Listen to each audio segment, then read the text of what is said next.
Olá amigos do YouTube, sejam bem-vindos ao Sociologia Antes que Acabe. Eu sou o Thiago Sigel e esse é mais um vídeo nosso aqui na internet. E se você gosta de debater sociologia, de debater filosofia, de debater temas políticos, sociais, contemporâneos, se inscreve nesse canal que eu tenho certeza que você vai gostar. E hoje a gente vai falar sobre um assunto muito importante dentro da tradição do pensamento sociológico, filosófico, econômico brasileiro, que hoje está meio em baixa, mas é legal você conhecer para entender um pouquinho mais sobre a história das nossas ideias.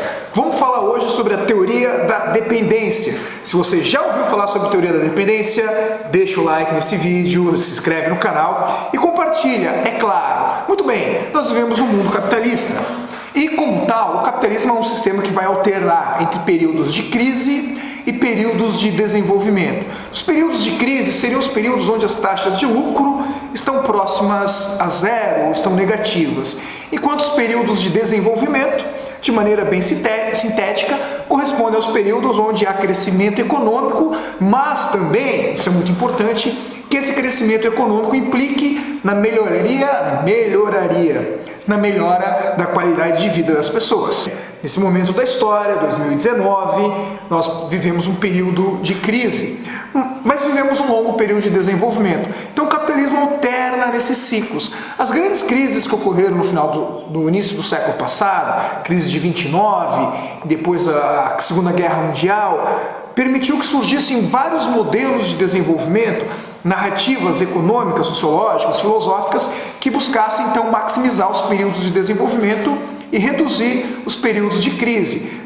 Dentro disso nós tivemos o modelo de Keynes, o modelo de Husserl e, mais precisamente, o modelo cepalino, ou a CEPAL, que vai ser criada em 1948 no Chile, com ampla participação e ativismo do economista argentino Raul Prebisch. E CEPAL, para você que nunca ouviu falar, é um nome estranho, mas significa Comissão Econômica para a América Latina e Caribe.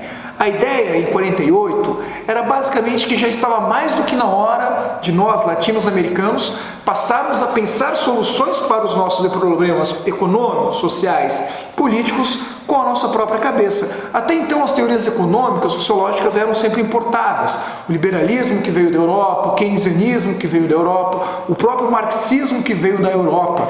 Nada mais importante do que pensarmos a América Latina com a nossa própria cabeça. E nesse sentido, Raul Prebisch dá o passo inicial com a formação da CEPAL e com a publicação do livro que ficou depois conhecido, apelidado como Manifesto Latino-Americano. É claro que era uma piada com o livro do Whitman Husserl intitulado Manifesto Não Comunista e com o próprio livro do Marx e Engels intitulado Manifesto Comunista.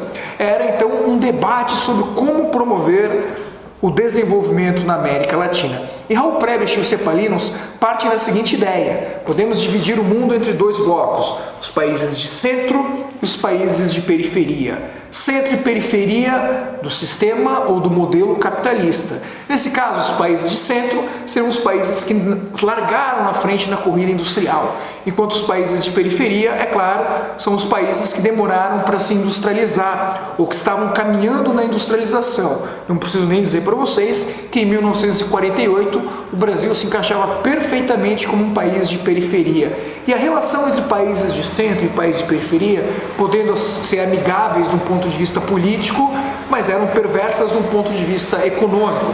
Os países de centro forneciam produtos industrializados, com alto valor agregado, enquanto os países de periferia se tornavam ofertadores, se essa palavra existe, de matérias-primas, fornecendo matéria-prima a um baixo valor. A relação disso, no final das contas, faria com que os países pobres continuassem como países pobres, tornando-se dependentes econômicos e tecnologicamente falando dos países ricos. As ideias do Raul Prebisch, claro, tiveram grande influência em importantes intelectuais brasileiros. Entre eles eu destaco, por exemplo, Celso Furtado, Caio Prado Júnior, Rui Mauro Mariani e, por óbvio, Fernando Henrique Cardoso, que nessa época estava exilado no Chile e passou a realizar estudos dentro da CEPAL e, junto com o historiador chileno Enzo Faleto, escreveu talvez a principal obra como referência da chamada teoria da dependência formulada pelos cepalinos. Que obra é essa? O livro intitulado Dependência e Desenvolvimento na América Latina, publicado a primeira vez no ano de 1967. Esse livro, não vou deixar linkado aqui para vocês, ou vou ver lá no final do vídeo. Ele é facilmente encontrado em PDF na internet. É um livro que inspirou muito o debate econômico, sociológico, filosófico entre os anos 70 e comecinho dos anos 70. Incentivou teses de mestrado, teses de doutorado, trabalhos econômicos. E qual é a grande tese da teoria da dependência?